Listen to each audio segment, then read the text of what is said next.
Bonjour, bienvenue sur la chaîne Double Sam. Aujourd'hui, numéro spécial, car j'ai emprunté les images de double à US de la chaîne US Tennis. Je vous mets le lien si vous voulez aller voir le match en entier d'ailleurs.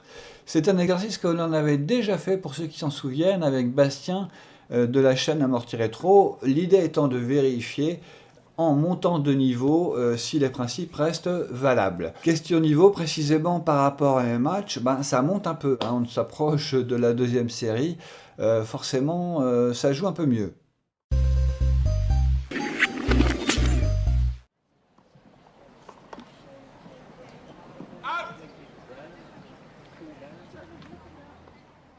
On va s'intéresser dans ce numéro à la place du gaucher associée à un droitier. Je vous propose une première série, observez bien.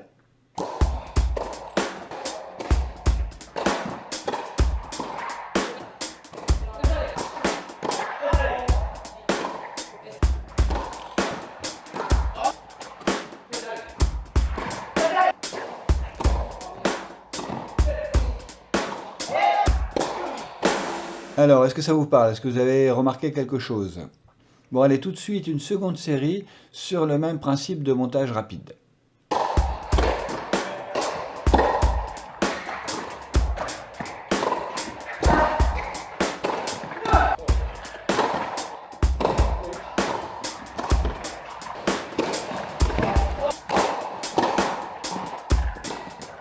Bon, finalement, que tirer de cette trentaine de points sélectionnés? Point commun d'abord entre les deux séries, tout se joue au centre. Si vous suivez la chaîne, ça doit pas être une surprise pour vous. Je le martèle depuis le début, limite je radote. Mais comme dirait Jean-Michel Bryan, l'un des frères Bryan, les légendes du double, le double c'est comme les élections présidentielles françaises, ça se gagne au centre. Enfin, je crois qu'il a dit ça.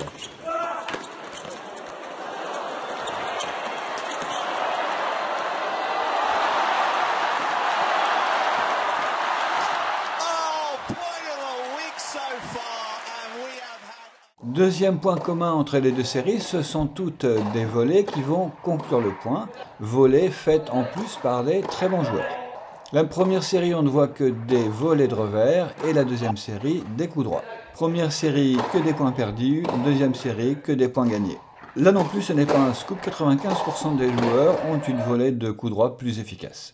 Encore une fois, ce sont de bons joueurs, et si vous avez vu de match, il y a évidemment des interceptions réussies en revers.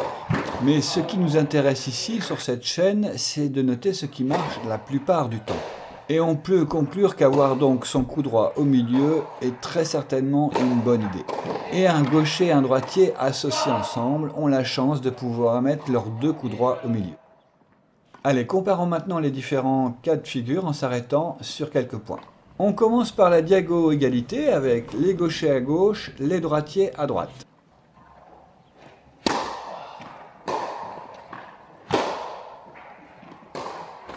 C'est la première équipe qui va jouer au milieu qui fait le point.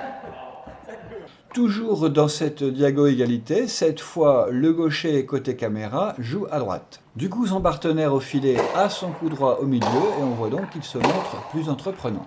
À la première balle non suffisamment croisée, le volleyeur est sollicité mais c'est sur son revers. Côté diago avantage, cette fois les gauchers sont à gauche. Les deux joueurs de fond font le job. Au filet, ce sont des revers qui se retrouvent au milieu, donc très difficile d'intercepter. On peut noter le jeu de balle de US qui se trouve au filet face à nous, qui retarde légèrement la couverture de son couloir et incite ainsi à tirer long de ligne. C'est très bien vu. Toujours dans cette diago avantage, on a au filet un seul coup droit qui est au milieu.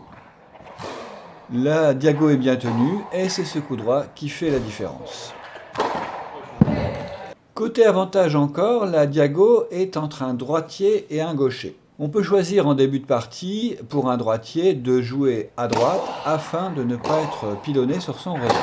Mais il y a une solution qu'on voit ici, qui est le décalage coup droit. Et quand le revers du droitier qui joue à gauche est enfin touché et qu'éventuellement cela donne une balle moins croisée, cela va de toute façon arriver sur le revers du joueur à la volée. En conclusion, on gagnera à mettre les coups droits au milieu, car c'est là que tout se gagne en double, y compris en troisième et en deuxième série. On vient de le voir, le décalage coup droit est tout à fait possible si l'on se sent fragile sur son revers à l'extérieur. Sachant par ailleurs qu'une diago trop croisée rend le partenaire bloqué dans son couloir et devient beaucoup moins dangereux. C'est la même chose un peu pour les services. On a tout intérêt à servir au taux, voire au corps, pour ne pas ouvrir d'angle. Pour votre prochain match d'entraînement, testez la formule et vous serez certainement très surpris. Quelques points bonus pour conclure, on va encore parler de l'importance de cette notion de centre. On note ici la position très excentrée du partenaire serveur.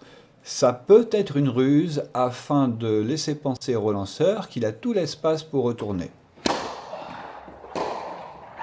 Le partenaire serveur s'est recentré pendant que le relanceur jouait, mais il a repris très vite sa position de départ très excentrée. Trop vite, car si son vis-à-vis au filet intercepte, il lui découvre une zone beaucoup trop grande. Retenez simplement ceci, 90% des interceptions au filet se terminent au centre, c'est donc cette zone-là que vous devez occuper en priorité.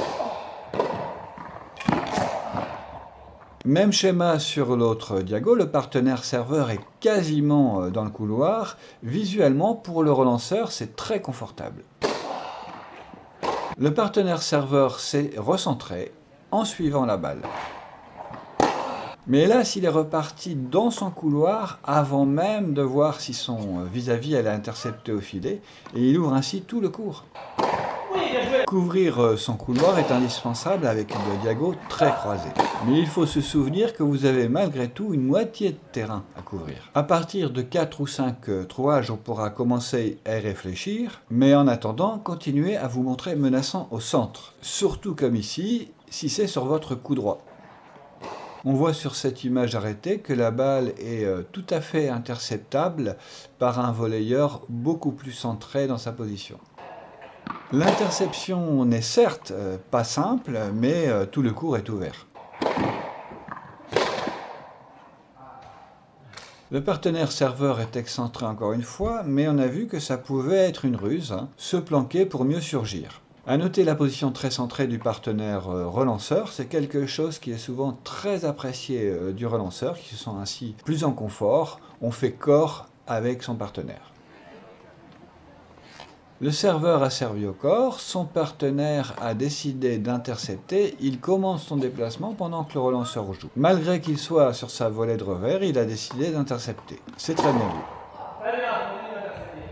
Enfin, dernière situation retenue, le volleyeur va intercepter, son vis-à-vis est en bonne place, bien placé pour sauver ce qui pourra l'être si l'interception n'est pas décisive.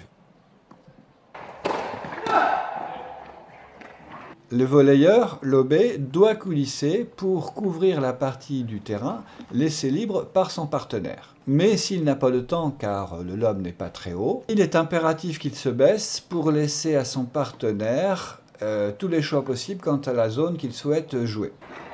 Et ensuite, il reste sur place afin de donner une indication claire à son partenaire qui va reprendre sa place.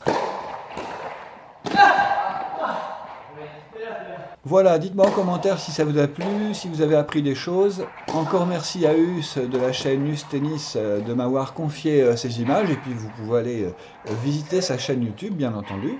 Et je vous dis à très bientôt pour un nouveau numéro.